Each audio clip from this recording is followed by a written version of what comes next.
నమస్తే, నేను అంకిత.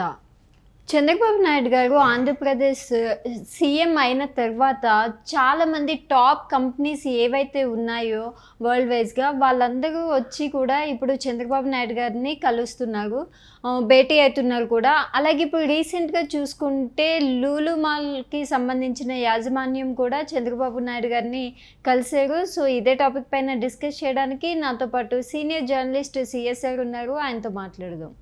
Hi sir. Hello sir, Chandrababu Naidu గారు ఆంధ్రప్రదేశ్ సీఎం అయిన తర్వాత టాప్ కంపెనీస్ ఏవైతే ఉన్నాయో వాళ్ళందరూ వచ్చి ఆయనతో భేటీ అవుతున్నారు. సో రీసెంట్గా చూస్తే లూలు మాల్కి సంబంధించిన చాలామంది పెద్దవాళ్ళు వచ్చి ఆయన్ని భేటీ అవ్వడం జరిగింది. సో అసలు ఎందుకు కలిసారు, దీని ద్వారా ఏమొస్తుంది? సో ఆంధ్రప్రదేశ్కి చంద్రబాబు నాయుడు గారు ముఖ్యమంత్రి అయిన తర్వాత అక్కడ పరిస్థితులు కనుక చూస్తుంటే ఒక పాజిటివ్ వేవ్ కనిపిస్తుంది. వరల్డ్ వైడ్ ఉన్నటువంటి టాప్ కంపెనీస్ ఏదైతే ఉన్నాయో ఆ టాప్ కంపెనీస్ సంబంధించినటువంటి యాజమాన్యాలు ఆంధ్రప్రదేశ్ వైపు చూస్తున్నాయి. అలాంటి వాటిల్లో లూలు కంపెనీ ఒకటి. లూలు కంపెనీకి వరల్డ్ వైడ్ కూడా ఒక రెప్యుటేషన్ ఉంది, ఒక పాపులారిటీ ఉంది. హైదరాబాద్లో లూలు మాల్ పెడితే ట్రాఫిక్ జామ్ అయ్యేటువంటి పరిస్థితి ఇక్కడ మనం చూసాం జేఎన్టీ దగ్గర. సో కాబట్టి లూలు ఇప్పుడు ఆంధ్రప్రదేశ్లో విజయవాడ, విశాఖపట్నం, తిరుపతి ఈ పట్టణాల్లో భారీగా పెట్టుబడులు పెట్టడానికి సిద్ధమైంది. ఓకే. ప్లస్ దాదాపు 7 నుంచి 8 లక్షల మందికి ఉద్యోగాలు ఇచ్చే పరిస్థితి అది. సో అంటే పెట్టుబడి పెట్టి అంశాలు అది విడతల వారీగా దాన్ని విస్తరింపు చేసుకుంటూ వెళ్ళడానికి. ఆ కంపెనీకి సంబంధించినట్టు యూసఫ్ అలీ ఆయన చంద్రబాబు నాయుడు గారి దగ్గరికి వచ్చి చంద్రబాబు నాయుడు గారిని కలిసి దాదాపు 2 hours మాట్లాడారు. 2 hours. ఒక కార్పొరేట్ కంపెనీ చైర్మన్ 2 hours ఒక ముఖ్యమంత్రితో కలవటం అంటే అది చిన్న విషయం కాదు. 2 hours మాట్లాడారని అంటే ఒక లాంగ్ ప్లాన్, ఇన్వెస్ట్మెంట్కి సంబంధించిన లాంగ్ ప్లాన్ ఖచ్చితంగా దాంట్లో ఉంది. సో ఆ లాంగ్ ప్లాను ఆంధ్రప్రదేశ్కి ఒక పెద్ద పెట్టుబడిని తీసుకురాబోతుంది అనేది మనకు అర్థమవుతుంది. ఇదే లూలు కంపెనీతోటి 2014-2019 మధ్యలో చంద్రబాబు నాయుడు గారు ఒప్పందాలు చేసుకున్నారు. అప్పుడే రావాలి. 2019లో మళ్ళా వరుసగా రెండోసారి కనుక చంద్రబాబు నాయుడు గారు సీఎం అయినట్టే వచ్చేసి ఉండేది. కానీ ఆంధ్రప్రదేశ్ ప్రజలు ఏం చేశారు? జగన్మోహన్ రెడ్డి గారిని 2019లో ముఖ్యమంత్రిని చేశారు. ఆయన ముఖ్యమంత్రి అయిన తర్వాత లూలు లాంటి కంపెనీలు అనేకం ఒప్పందాలు చేసుకున్నప్పటికీ వాటిని రద్దు చేసుకొని వెళ్ళిపోయారు జగన్మోహన్ రెడ్డి గారు ముఖ్యమంత్రిగా ఉన్న సమయంలో. ఎందుకంటే జగన్మోహన్ రెడ్డి గారి యొక్క ట్రీట్మెంటు, జగన్మోహన్ రెడ్డి గారి యొక్క ప్రభుత్వం యొక్క పాలసీలు, వాళ్ళ యొక్క తీరు ఇవి నచ్చక చాలా కంపెనీలు వెళ్ళిపోయాయి. వాస్తవంగా 2019కు ముందు జరిగినటువంటి విశాఖ పారిశ్రామికవేత్తల సదస్సులో 25 లక్షలకు పైగా విలువైనటువంటి ఒప్పందాలు జరిగాయి వివిధ కంపెనీలతోటి. వాటిల్లో ఒక 5-10% మాత్రమే అప్పటికి మొత్తం ల్యాండ్ అయినాయి. ఇంకా ల్యాండ్ కావాల్సినవి చాలా ఉన్నాయి. ఆ ల్యాండ్ అయ్యే సమయంలో ఆంధ్రప్రదేశ్ ప్రజలు జగన్మోహన్ రెడ్డిని ముఖ్యమంత్రిని చేశారు. దాంతో ఆ ఒప్పందాలన్నీ కూడా రద్దు అయిపోయాయి. ఈవెన్ అమరావతికి సంబంధించిన నిర్మాణానికి సింగపూర్ కన్సార్టియం తోటి కుదుర్చుకున్నటువంటి ఒప్పందం కూడా రద్దయిపోయింది. లేదంటే ఆ ఒప్పందం ప్రకారం కనుక అమరావతి నిర్మాణం జరిగి ఉంటే ఇవాళ పరిస్థితి వేరే విధంగా ఉండేది. అమరావతి కంప్లీట్గా అమరావతి రాజధాని, దాని యొక్క పేరు, వీటన్నిటిని కూడా చిన్నాభిన్నం చేసేసాడు జగన్మోహన్ రెడ్డి గారు ఆయన ముఖ్యమంత్రి అయిన తర్వాత. దాన్ని ఒక శ్మశానం అన్నారు, అసలు అక్కడ పనికిరాదన్నారు. అక్కడ అసలు కొంతమందికి సంబంధించినటువంటి ఏరియా అని చెప్పి రకరకాల ప్రచారం చేశారు. ఇన్సైడ్ ట్రేడింగ్ అన్నారు, రకరకాలు, ఒకటి కాదు రకరకాలు చేసేసి దాన్ని అసలు కిల్ చేసేసారు మొత్తం. అప్పుడు ఆంధ్రప్రదేశ్ ప్రజలు గగ్గోలు పెట్టారు. ఇంకా కానీ 5 సంవత్సరాలు భరాయించాల్సింది. ఒక్కసారి ముఖ్యమంత్రిగా అవకాశం ఇచ్చిన తర్వాత వాళ్ళు తీసుకునేటువంటి నిర్ణయాలు ఏవైతే ఉన్నాయో వాటికి కట్టుబడి ఉండాల్సిందే ప్రజలు, ఇష్టం ఉన్నా లేకపోయినా. అలాంటి పరిస్థితిని ఎదుర్కొన్నారు 2024 దాకా. 2024లో చేసినటువంటి తప్పుని తెలుసుకొని చంద్రబాబు నాయుడు గారిని మరొకసారి ముఖ్యమంత్రిని చేశారు ఆంధ్రప్రదేశ్ ప్రజలు. అంతవరకు సంతోషం అని రెండోసారి కూడా అవకాశం ఇవ్వకుండా జగన్మోహన్ రెడ్డి గారికి. సో ఇప్పుడు లూలు కంపెనీ అలాంటి పెద్ద కంపెనీ జగన్మోహన్ రెడ్డి గారి దెబ్బకి వెళ్ళిపోయింది ఆంధ్రప్రదేశ్ మీడియా. అలా చాలా వెళ్ళి హెచ్సిఎల్ వెళ్ళి, తర్వాత ఇక్కడ కియా కంపెనీ వాస్తవంగా అక్కడ ఎక్స్పాన్షన్ చేయాలి. కియా కంపెనీ రాయలసీమలో ఆ ఎక్స్పాన్షన్కి వెళ్ళలేదు. దానికి కారణం ఏంటంటే వైఎస్ఆర్ కాంగ్రెస్ పార్టీ అధికారంలోకి వచ్చిన తర్వాత ఆ పార్టీకి సంబంధించిన ఎమ్మెల్యేలు, మంత్రులు వాళ్ళని బెదిరించి ఒకనొక సమయంలో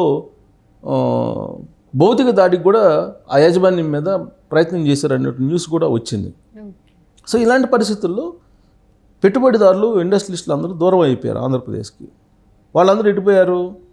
కర్ణాటకకు, తమిళనాడుకి, తెలంగాణకి వెళ్ళిపోయారు. సరిహద్దు రాష్ట్రాల్లో ఉండేటువంటి రాష్ట్రాలకు వెళ్ళిపోయారు. లాస్ట్కి ఆంధ్రప్రదేశ్ బేస్డ్గా ఉండేటువంటి అమర్ రాజా బ్యాటరీస్కి సంబంధించినటువంటిది కూడా తెలంగాణలో పెట్టుబడులు పెట్టింది వచ్చి సాధారణంగా ఆహ్వానించారు. అప్పుడు మంత్రిగా ఉన్నటువంటి కేటీఆర్ వీళ్ళందరూ. గల్లా జయదేవ్ ఆయన తెలుగుదేశం పార్టీ ఎంపీగా ఉన్నారని చెప్పి ఆయన మీద పొల్యూషన్ కంట్రోల్ బోర్డుని ప్రయోగించి రకరకాల నోటీసులు ఇచ్చి ఇబ్బంది పెట్టి ఆయన ఆ కంపెనీని అక్కడ విస్తరింపజేయకుండా తెలంగాణకి పంపించేలాగా చేశారు జగన్మోహన్ రెడ్డి గారు ప్రభుత్వంలో. మరి ఇతర రాష్ట్రాలు లేదా ఇతర దేశాలకు సంబంధించినటువంటి పెట్టుబడిదారులను ఇంకా ఎంత భయపిస్తారు? స్థానికంగా ఉండేటువంటి గల్లా జయదేవ్ గారినే ఇబ్బంది పెట్టారని అంటే ఇంకా విదేశాల నుంచి వచ్చేటువంటి వాళ్ళు, విదేశీ కంపెనీల పెట్టుబడిదారులని ఏ విధంగా వాళ్ళు ట్రీట్ చేసి ఉంటారు? అందుకే వాళ్ళు అటువైపు చూడాల. ఇప్పుడు చంద్రబాబు నాయుడు గారు అధికారంలోకి వచ్చిన తర్వాత మొత్తం ఇంతకుముందు చేసుకున్న ఒప్పందాలు ఏవైతే ఉన్నాయో ఆ ఒప్పందాలని మళ్ళీ రీవోక్ చేస్తున్నారు. ఆ ఒప్పందాలు చేసుకున్న కంపెనీలని మళ్ళీ వీళ్ళు ఆహ్వానిస్తున్నారు. ఆహ్వానించి ఈజ్ ఆఫ్ డూయింగ్ బిజినెస్ కాదు, స్పీడ్ ఆఫ్ డూయింగ్ బిజినెస్ దిశగా మేము వెళ్తున్నాం, మీరు రండి, మీకు సపోర్ట్ చేస్తాము, మీకు ఏం కావాలో చెప్పండి అని చెప్పి సాధారణంగా ఆహ్వానిస్తున్నారు. దాని ఫలితంగానే లులు ఇప్పుడు విశాఖపట్నంలో హైపర్ మాల్స్ పెడుతుంది. హైపర్ మాల్స్ ఐమాక్స్కి సంబంధించిన దాదాపు 8 స్క్రీన్స్, 8 స్క్రీన్స్తో కూడినటువంటి మల్టీప్లెక్స్ని నిర్మిస్తుంది. అక్కడ మల్టీప్లెక్స్ నిర్మించడానికి నిర్ణయించుకుంది. అత్యాధునికమైనటువంటి అడ్వాన్స్డ్ టెక్నాలజీ తోటి వీటిని నిర్మించడానికి లూలు కంపెనీ ఆల్రెడీ రంగంలోకి దిగింది. చంద్రబాబు నాయుడు గారితో 2 గంటల మీటింగ్ తర్వాత లూలు కంపెనీ చైర్మన్ యూసఫ్ అలీ తీసుకున్న నిర్ణయం ఏంటంటే వైజాగ్లో 8 స్క్రీన్లతోటి పెద్ద హైపర్ కాంప్లెక్స్ని నిర్మించడానికి ఆయన నిర్ణయించుకున్నారు. ఆ తర్వాత విజయవాడలో అత్యాధునికమైనటువంటి సౌకర్యాలతోటి అక్కడ కూడా మల్టీప్లెక్స్లు నిర్మించడానికి, అలాగే మల్టీప్లెక్స్లతో పాటు అత్యాధునికమైనటువంటి సౌకర్యాలతోటి, టెక్నాలజీతోటి అక్కడ టూరిజం డెవలప్ అయ్యేలాగా కూడా కొన్ని ఏర్పాట్లు చేస్తున్నారు. అలాగే తిరుపతిలో కూడా అక్కడ మాల్స్ పెడుతున్నారు. అక్కడ మాల్స్ పెడితే అక్కడ ఎంటర్టైన్మెంట్తో కూడినటువంటి మొత్తం లూలు మాల్స్ని ఏర్పాటు చేస్తున్నారు. వీటితో పాటు లూలు కంపెనీ లాజిస్టిక్ సెంటర్స్ని పెడుతుంది అక్కడ. ఎందుకంటే ఇప్పుడు అక్కడ మొత్తం ఆక్వా, టొబాకో, చిల్లీస్ ఇవన్నీ ఉన్నాయి. కమర్షియల్ క్రాప్స్ చాలా ఉన్నాయి అక్కడ.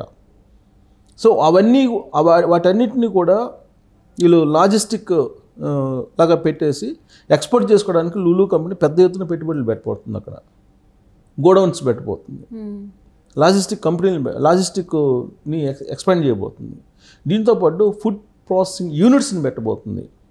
లూలు కంపెనీ అనగానే మనకు ఒక మాలు, సినిమా థియేటర్స్ ఇవే కాదు, ఆంధ్రప్రదేశ్లో పెద్ద ఎత్తున ఫుడ్ ప్రాసెసింగ్ సెంటర్స్ని పెట్టబోతుంది, ఫుడ్ ప్రాసెసింగ్ యూనిట్స్ని పెట్టబోతుంది.